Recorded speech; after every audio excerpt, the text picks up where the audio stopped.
बंधकों का अब तक कोई पता नहीं लग पाया है, कोई लोकेशन ट्रेस नहीं हो पा रही है। 27 दिन बाद भी बंधकों की जानकारी नहीं है। आईडीएफ को अब तक कोई सुराग नहीं मिला है। आईडीएफ के हजारों सैनिक तलाश में जरूर जुटे हैं, लेकिन कामयाबी नहीं मिल पा रही है। एक और बड़ी खबर आपको बता दें, मोसाद शिन बेट लगातार कोशिश कर रही है। गाजा बॉर्डर पर कई कमांड सेंटर बनाए गए हैं। पड़ोसी देशों से भी कोई जानकारी अब तक नहीं मिली है। 5 देशों के इंटेलिजेंस नेटवर्क 5 आईज से भी जानकारी नहीं मिल सकी है।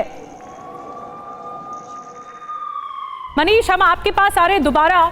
2 बड़ी खबरें हैं, एक तो बंधकों की लोकेशन नहीं पता लग पा रही है और 27वां दिन है युद्ध का, तो दूसरी तरफ जो इतनी बड़ी इंटेलिजेंस एजेंसी है मोसाद या फिर इंटरनल इंटेलिजेंस एजेंसी है शिन बेट, ये भी पता नहीं लगा पा रही है कमांड सेंटर बनाने के बावजूद भी कि आखिर बंधक का garage network great, claim cover great, price wait वाह, प्राइस भी ग्रेट।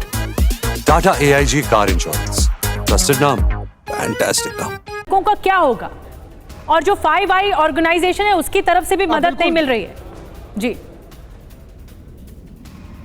बिल्कुल, देखिए ऐसा लगता है जैसे बंधकों को पता नहीं क्या आसमान खा गया या फिर ज़मीन निगल गई है, क्योंकि सुरंगों में भी अगर बंधक होते तो कहीं ना कहीं कोई कम्युनिकेशन तो होता हमास के लीडरशिप के बीच में, हमास के लड़ाकों के बीच में।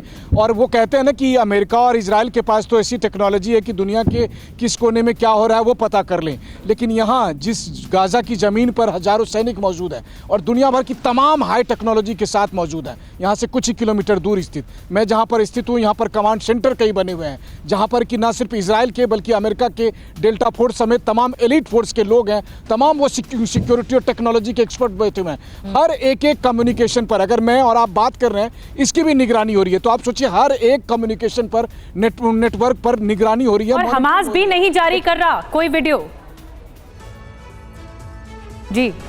देखिए, हमास ने सिर्फ एक वीडियो जारी किया था, जब 3 महिलाओं का एक वीडियो जारी किया था जिसमें उन्होंने इजराइल के प्रधानमंत्री पर ही सीधे निशाना बनाया था, जिसको लेकर कल हमास की आईडीएफ के एक टॉप लेवल के अधिकारी ने मुझे ये कहा कि उन्होंने इसलिए वीडियो जारी किया क्योंकि हमने महिला सैनिक को कब्जे से छुड़ाया था। जो भी हो, दोनों तरफ से दावे प्रतिदावे हैं, लेकिन आखिर ये 240 लेकिन कामयाबी नहीं मिल पा रही। और मनीष, यही एक बहुत बड़ी चुनौती है कि अब तक जो लोकेशन रडार है उस पर ही नहीं पता लग पाया कि बंधक हैं कहां चले गए हैं बंधक। एक और बड़ी खबर, गाजा जंग पर फिलिस्तीनी मीडिया ने दावा किया है इजराइल ने फास्फोरस बम से हमला किया है।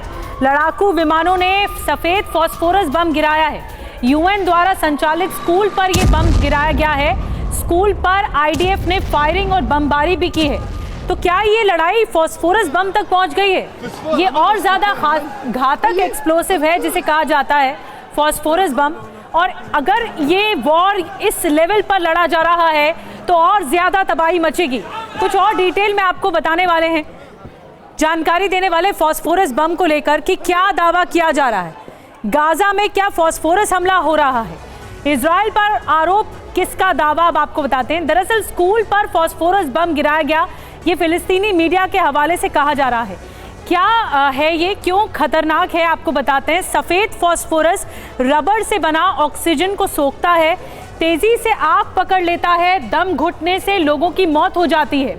धुएं का गुबार ये बनाता है फास्फोरस बम, हड्डी तक को भेदने में सक्षम है। अब जरूरी बात क्या है, सफेद फास्फोरस बम के इस्तेमाल पर प्रतिबंध है, बैन है। 1980 में जिनीवा कन्वेंशन में इस पर प्रतिबंध लगा था, लेकिन अब ये दावा फिलिस्तीनी मीडिया कर रही है कि फास्फोरस बम का इस्तेमाल हो रहा है। एक और बड़ी खबर, गाजा में आईडीएफ का विध्वंसक ऑपरेशन जारी है। हमास के ठिकानों पर हमले में हमास को भारी नुकसान हुआ है। हमास के कई इंफ्रास्ट्रक्चर ध्वस्त हुए हैं।